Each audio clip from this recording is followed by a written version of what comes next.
quando se fala de povos indígenas, a tendência é geralmente associar o termo selvagens, ou pelo menos primitivos. O que é que acha desta tendência? Eu acho que é uma tendência antiga de povos que se sentiam superiores por saber ler e escrever. Na verdade, encontramos que aqueles que se dizem civilizados pisaram duro não só na terra, como na alma de muitos povos, chamados primitivos ou selvagens.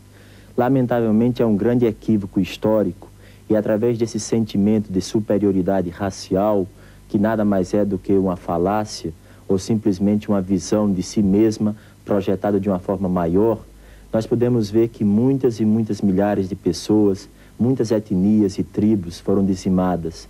Eu creio que hoje em dia devemos sermos muito cuidadosos com termos como superiores, inferiores, civilizados, selvagens, primitivos ou avançados. É apenas um grande equívoco histórico. Uma história das descobertas, mas contada na versão dos descobertos, dar-nos-ia com certeza uma história muito diferente, em que os heróis e os seus feitos notáveis nos apareceriam com certeza muito diferentes daqueles que conhecemos. Absolutamente. Quando eu estava convidado a participar da ECO 92 o ano passado, eu tinha que falar sobre os 500 anos da América e me perguntava o que devemos dizer a esses povos que foram saqueados, pilhados, exterminados e que verdadeiramente são vítimas de uma opressão que dura 5 séculos. E eu pensava, uma história deve ter sempre 2 lados. E como Bahá'u'lláh havia dito no século passado que a mais amada entre todas as coisas, a seu ver, era a justiça, me parecia que se existe um opressor, é porque existe uma vítima. Se existe um descobridor, é porque existe uma descoberta. Então pensava que em 500 anos não havíamos tido a humildade necessária para ouvirmos as vozes da terra, o que aqueles sobreviventes tinham a dizer, como eles pensavam que havia se passado. E quando procurei em seus livros, em suas histórias, em suas lendas e tradições, fiquei perplexo e comovido, porque entendia então que havia sido engendrado nas suas almas um grande trauma, um trauma da não aceitação de um processo histórico e de civilização tão distinto. Eu creio que hoje é o momento de fazer uma reflexão que deveria ter sido feita há muitos anos e anos passados. O que nós podemos aprender com esses povos chamados primitivos? Direitos humanos serão então somente para aqueles que vivem nas culturas ditas civilizadas? Lamentavelmente, as pessoas esquecem que a sua verdadeira natureza é espiritual. Ó Filho do Espírito, meu primeiro conselho é este: possui um coração puro, bondoso e radiante. Voltando ao tema, nós queremos sempre encontrar as coisas prontas e esquecemos que o Espírito tem outro tempo e tem outro espaço.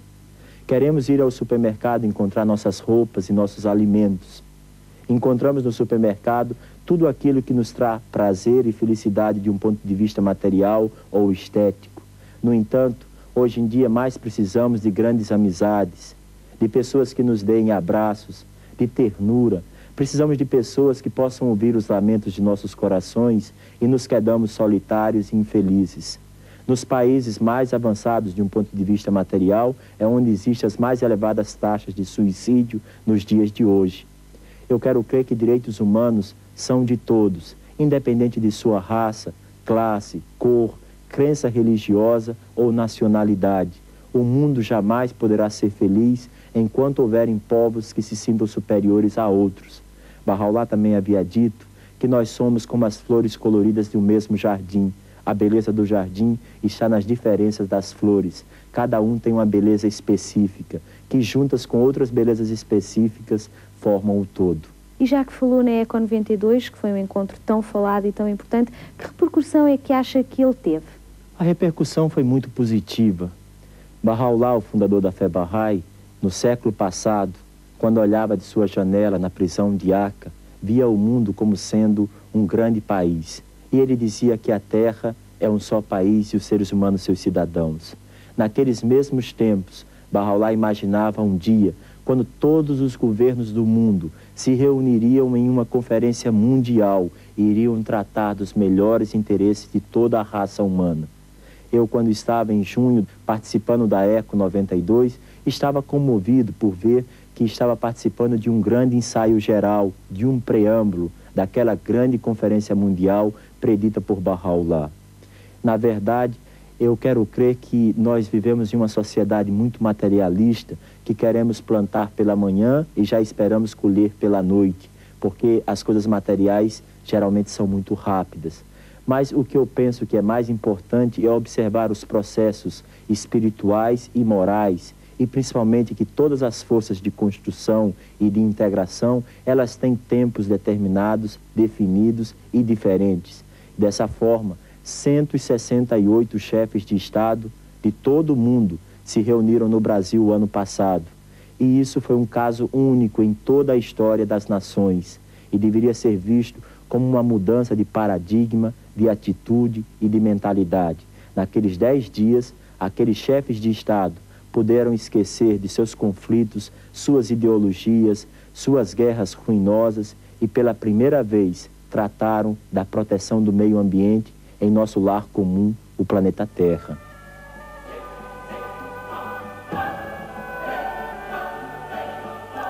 O maior desafio que hoje enfrentamos é aceitar que a Terra é um só país e a humanidade os seus cidadãos, conforme disse Baha'u'lláh. Aceitar estas palavras exige mudanças de comportamento em todos os povos do mundo, em todos os cidadãos deste planeta. De que tem servido enaltecer um povo acima do outro, uma classe social acima de outra, uma nação acima de outra? A Declaração dos Direitos do Homem é um poderoso meio de preservação da diversidade da humanidade.